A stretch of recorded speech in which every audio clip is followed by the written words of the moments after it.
안녕하십니까. 매일 아침 조간신문의 주요 기사를 딱딱 풀어서 해석해드리는 조간딱풀 8월 8일 화요일에 인사드립니다. 민주당 국회의원들이죠. 고민정, 김의겸, 민형배, 최강욱. 자, 이런 사람들의 공통점은 뭘까요? 윤석열 정부 들어서 아주 강경파로 분류가 되는 인물들이고, 강경파라고 그냥 그 이름 붙이기보다는 어떻게 보면 좀 가짜 뉴스를 만들어서 퍼뜨리는, 그래서 윤석열 정부를 곤란하게 만드는 일에 매진을 하는, 자, 그런 사람들의 이름이죠. 고민정, 김의겸, 민형배, 위장탈당, 이런 사람이고, 최강욱. 자, 최강욱. 총선에서 이기고 나서 4년 전, 3년 반 전 총선에서 이기고 나서 세상이 바뀌었다, 이렇게까지 외쳤던 인물. 그리고 이런저런, 조국 전 법무부 장관의 아들에게 허위 인턴 증명서를 발급해준 그 혐의로 지금 기소가 되어 있는 인물. 김의겸, 청담동 가짜뉴스로 대표되는 이 가짜뉴스 제조기. 자, 이런 사람들인데 또 하나의 공통점이 있습니다. 바로 문재인 정부 때 청와대에서 근무했던 인물들이죠. 그런데 지금 문재인 정부 때 청와대에서 근무했다가 민주당 국회의원으로 활동하고 있는 사람들이 있는데, 이 사람들이 조직화되어 있고 또 그 정점에 지금 평산에서 책방을 하는 문재인 전 대통령이 있다. 이것을 짐작을 할 수 있는 기사가 하나 나와서 이 기사 먼저 소개를 드리겠습니다. 자, 조선일보 8면 기사입니다. 조선일보 8면 기사 하단에 보시면 청와대 출신 민주당 의원들 만찬 소집, 수도권 민심 대책 논의한다. 야당 일각에서는 왜 양산서 친문끼리만, 총선 앞두고 정치 세력화 간처. 수도권 민심 대책, 이것은 명분이겠죠. 문재인이 오는 25일, 날짜도 다 정해졌습니다. 경남 양산 사저 만찬을 갔는데 거기에 문재인 청와대 출신 민주당 의원들을 소집을 했다. 정치권에서는 잊히고 싶다 이러면서 양산으로 들어간 계속 이런저런 참견을 해왔죠. SNS 정치를 하면서. 그런데 이제 현실 정치에 점점 깊숙이 개입하고 있다는 지적이 나온다. 민주당에서는 친문이 정치 세력화하는 것 아니냐, 이런 관측도 나왔다. 자, 그런데 제가 이 기사 내용을 쭉 읽어보고 지금까지 그 문재인의 행태를 되짚어 보니까 이것은 지금 정치 세력화하는 것이 아니고 총선이 다가오니까 이 정체를 드러내는 것이고, 윤석열 정부 출범 이후부터 문재인 퇴임 직후부터 계속 그 청와대에 근무했던 사람들을 이 민주당에 포진시켜서 지금 초강경 바로 분류가 될 정도로 윤석열 정부에 대해서 시비를 걸고 일종의 정치적 해코지를 해온 김의겸 같은 경우에, 자, 그런 그 활동을 해왔습니다. 그러다가 지금 총선이 다가오니까 세력화하는 것 아니냐. 특히 이재명이 완전히 위기에 몰린 상황에서 문재인 청와대에서 참모를 지낸 국회의원들을 평산마을로 불러들였다. 상당한 의미가 있다고 봐야 되겠죠. 자, 그리고 윤건영 의원, 국정상황실장을 지냈죠. 청와대에서. 제가 조금 전에 윤건영도 뵀네요. 윤건영이 청와대 출신 민주당 의원들을 사저 만찬에 소집을 하는데, 그 문재인이 소집을 하는데 본인의 복심이라고 불리는 윤건영을 통해서 다 소집을 했다고 합니다. 청와대 출신 민주당 의원들이 들어가 있는 단체 채팅방이 있다는데, 거기서 윤건영은 대통령님이 보자고 하신다.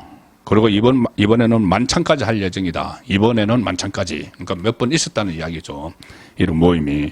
그 청와대에 근무했던, 문재인 청와대에 근무했던 현역 민주당 의원들만 불러서 모임을 가진 게 몇 번 있었다는 이야기입니다. 그런데 이번에는 만찬까지 할 예정이다. 이렇게 공개를 했습니다.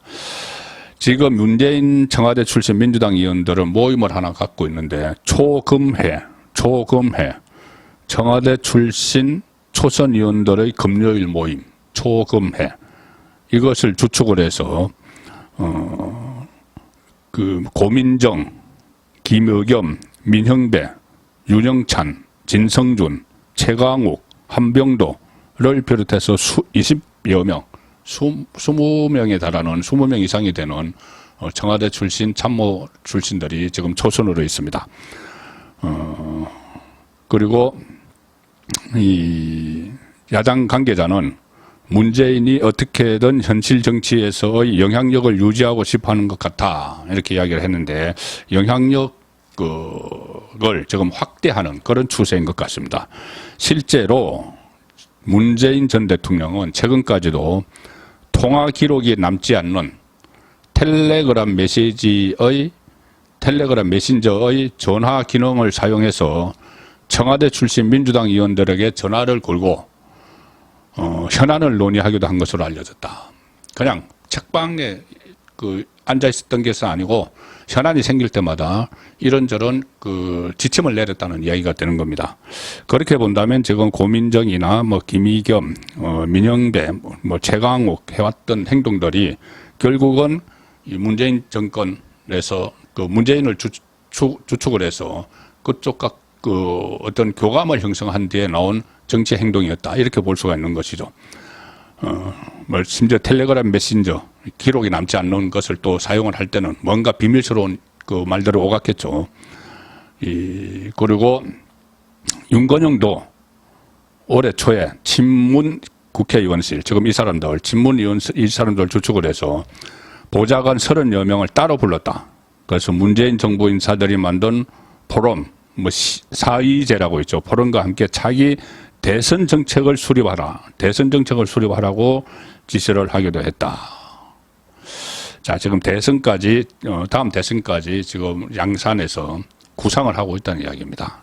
대선 구도까지 지금 생각을 하고 있다는 이야기죠. 본인이 다시 나오지는 않겠지만은 문재인이 어떻게 하든 이 보수 정부를 5년 만에 끝내고 아니면은 또 일부에서 탄핵까지 주장을 하고 있죠. 조기에 끌어내리든지 해서 다시 집권을 하려는 그런 시나리오를 짜고 있다는 생각까지 듭니다. 결국은 문재인을 추종하는 비밀 결사체가 그동안 민주당 안에 있었던 셈이고 이 비밀 결사체가 지금 총선을 앞두고 아예 커밍아웃을 하는 듯한 그런 상황이 되고 있는 것 같습니다. 이 부분을 좀 예의주시를 해야 되는 것이 민주당의 주류 교체가 지금 일어나고 있기 때문이죠. 사실상 주류 교체가 시작이 됩니다. 이재명이 구속이 되면은 그 상황인데 이재명은 휴가 끝내고 어제 복귀했죠. 복귀했는데 여전히 김은경 혁신위원장의 노인 비하 발언 여기에 대해서는 원론적으로 유감이다 이렇게 하고 지나갔는데 김은경 혁신위원장, 민주당 혁신위원장의 노인 비하 발언에 이어서 또 윤석열 대통령 밑에서 1년 동안 근무를 해서 치욕스럽다는 이 말 논란도 있었고 그 다음에 나온 것이 김은경의 가족사죠. 가족사 여러 가지 미스터리한 점이 많은데 지금까지 주류 언론에서는 이 문제를 거의 다루지 않았습니다.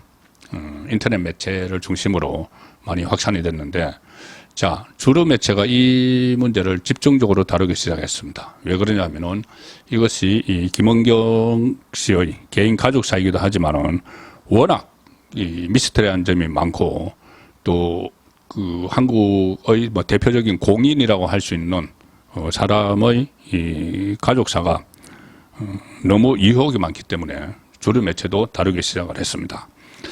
일단 조선일보 정치면 기사입니다. 아주 크게 기사를 실었습니다.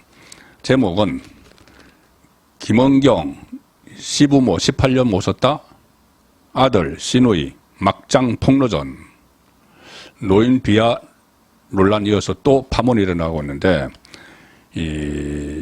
발단은 이렇게 됐죠. 김은경이 대한노인회에 가서 뒤늦게 사과를 한다고 하면서 자기의 가족사를 스스로 이야기를 했습니다. 본인을 미화시키려고 김은경 자신을 미화시키려고 꺼낸 말이죠. 이렇게 이야기했죠. 남편 사후에 시댁 어른들을 18년 모셨다. 2번을 선산에 묻어들였다. 어르신들에 대해 공경하지 않는 마음을 갖고 살아본 적은 없다. 노인 비하 발언은 오해다. 이 취지를 가지고 이야기했는데, 그런데 미국에 살고 있는 시누이가 나타났죠. 시누이. 그러니까는 사망한 김응길 씨 남편의 여자 형제 시누이가 나타났습니다. 나타나서 이 김진아 씨 이름까지 밝히면서 미국에 살고 있는데, 김은경의 노인 폄하는 그녀에게 일상이다 이런 폭로글을 인터넷상에 올렸는데, 그러니까 김은경 씨의 첫째 아들을 자처하는 뭐 아들인지 아닌지 지금 모르지, 좀 의문도 제기되고 있습니다. SNS에 글을 올려서 말도 안 되는 거짓 선동이다 이렇게 반박하는 글을 올렸고, 지금까지 김은경 씨는 여기에 대해서 아무런 입장도 내지 않고 있는데, 자, 조선일보가 이 정리한 핵심 의혹만 봐도 이게 상당히 미스테리한 점이 너무 많습니다. 시부모를 진짜 봉양을 했느냐, 시부모 재산을 빼돌렸느냐, 부부 불화로 김은경 남편이 극단적 선택을 했느냐, 시아버지도 극단적 선택을 했다는 말까지 있죠. 그 다음에 시아버지 부고에 자녀 없이, 시아버지의 자녀 이름은 없이 김은경 금감위원장 혼자 이름만 올렸다. 그 신문 부고에 내면서 부고 김은경 금융감독원 부원장 시부상, 자, 그리고 다른 가족 이름은 하나도 없습니다. 그래서 이 신호가 그런 이야기를 했죠. 부조금, 조의금 들어온 것 챙기려고 와서 전부 다 자기 이름으로 들어온 거 다 가져갔다. 뭐 이런 이야기까지 했는데, 시부모 봉양을 했느냐? 시누이는 거짓말이다. 오히려 악담하고 협박했다. 근데 김은경 아들은 엄마와 수시로 같이 찾아뵀다. 보통 부모님을 모시고 살았다 하면은 같은 집에서 사는 거죠. 아니면은 아주 가까운 이 아파트 같은 동, 근처 이렇게 해서 수시로 드나들고 그래야지 모시고 살았다는 이야기가 드는데, 이 엄마와 수시로 찾아뵈었다. 그래서 모시고 살았던데, 그 아들이 SNS에 그렇게 본인의 어머니, 그러니까 김은경과 그 할아버지의 관계가 좋았다는 그것을 증빙 자료라고 하면서 2가지를 올린 게 있습니다. 하나는 이 편지, 그러니까는 김은경 씨 시아버지가 김은경 씨에게 보낸 편지를 공개를 했는데, 근데 그 편지가 이 1990년대에 쓰여진 겁니다. 그러니까는 격려 편지인데, 김은경 씨가 미국에 유학하고 있을 때 시아버지가 격려 편지를 쓴 건데, 그때는 남편과 사별도 하기 전이죠. 그 편지를 공개를 했습니다. 이것이 우리 어머니와 우리 할아버지가 관계가 좋았던 증거다 이렇게 했는데, 90년대 편지. 그러면은 그 이후에는 전혀 그 증거를 내세울 만한 것이 얼마나 없었기에 그 편지를 내놨느냐, 이런 또 이야기가 나오고 있고, 또 하나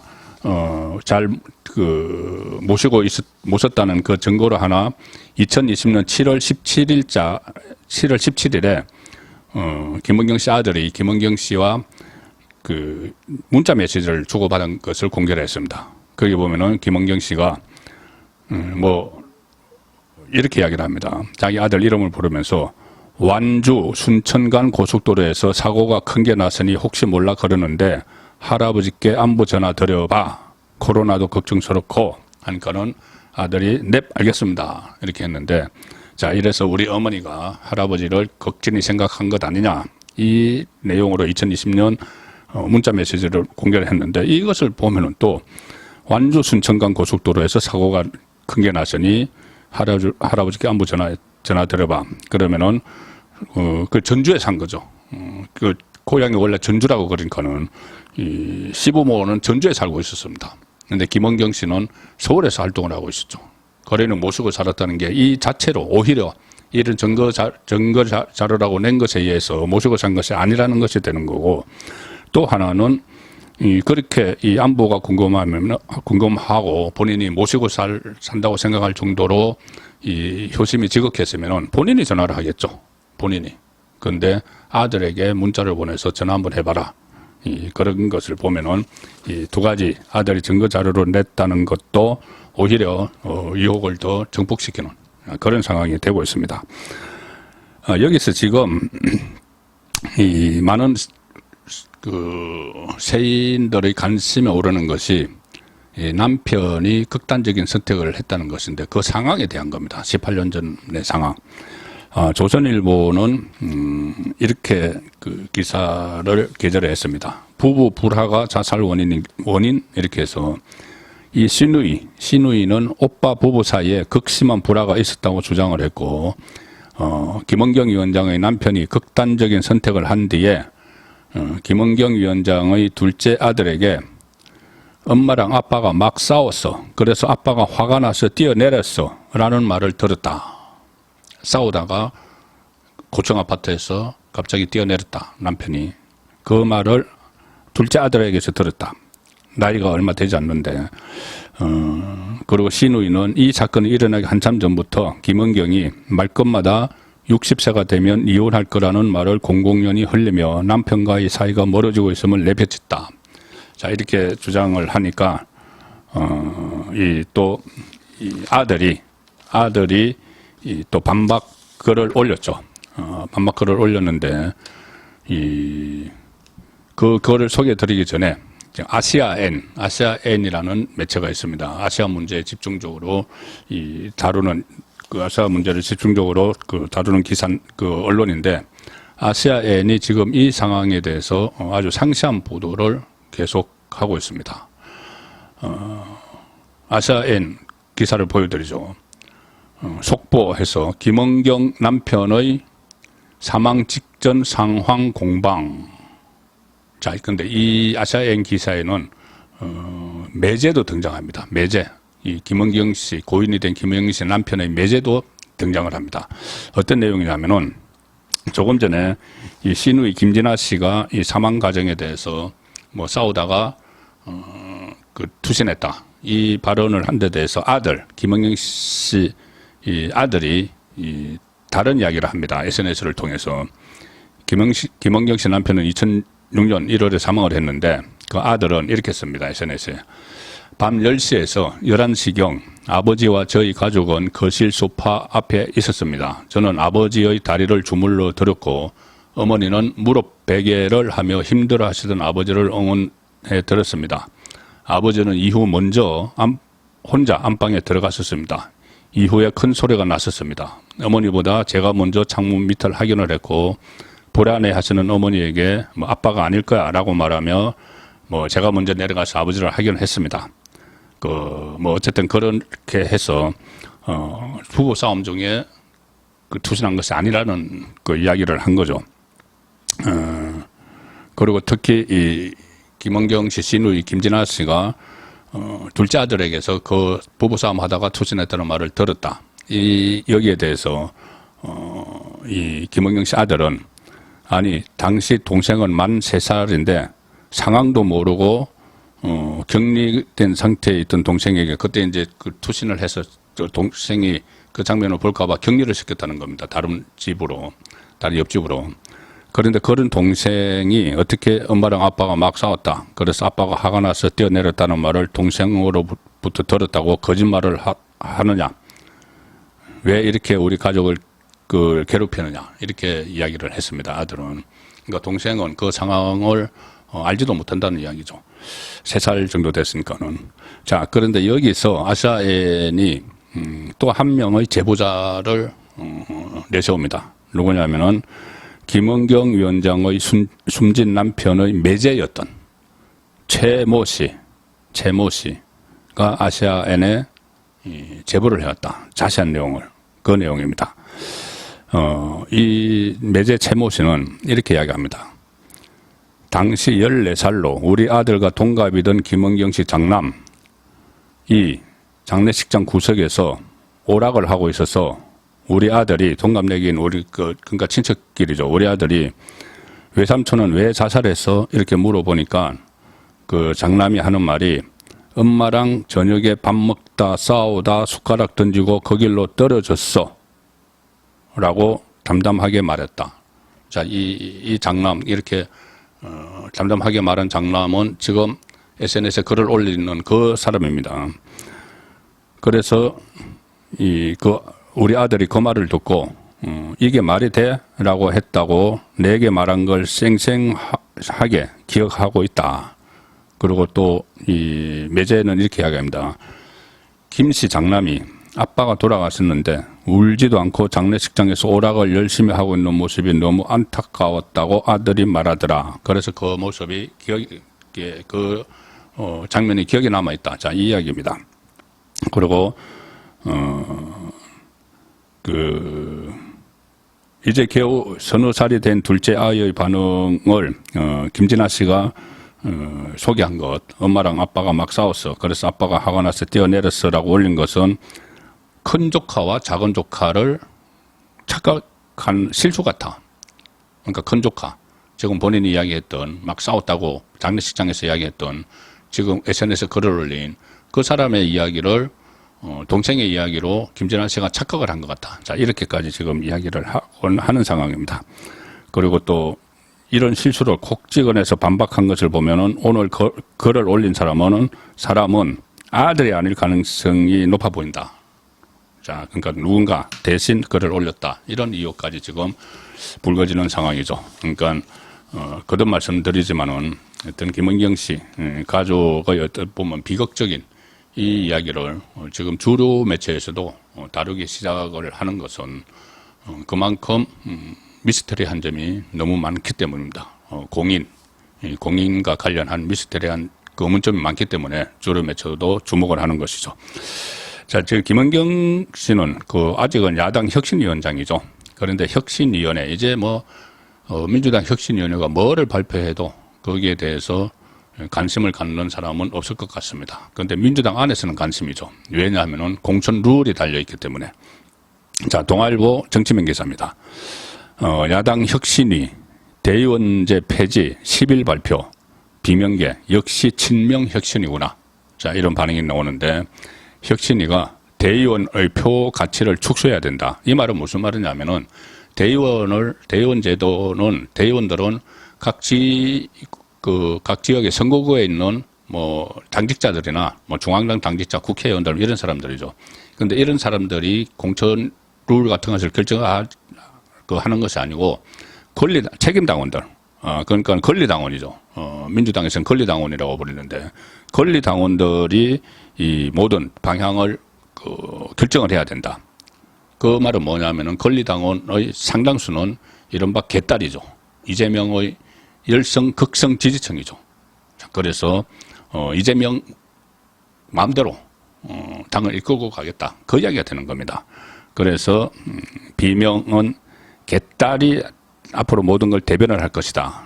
그렇게 하면서 공천룰 개편의 촉각을 곤두세우는 모습이고 원래 오늘 오후에 이것을 혁신위가 발표할 예정이었지만 조금 전에 말씀드린 그런 문제 때문에 그런 정신이 없죠. 지금 김은경 씨는 전면에 나타나지도 않고 있습니다. 지금 며칠간 이 논란에 불거지고 나서.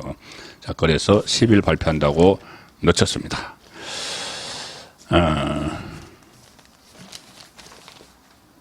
우리나라 정경련이 있었죠. 대기업 총수들의 모임, 정경련이 있었는데 그 정경련이 그때 최순실 게이트 때 사실상 해체가 됐습니다. 4대 기업이 빠져나가면서.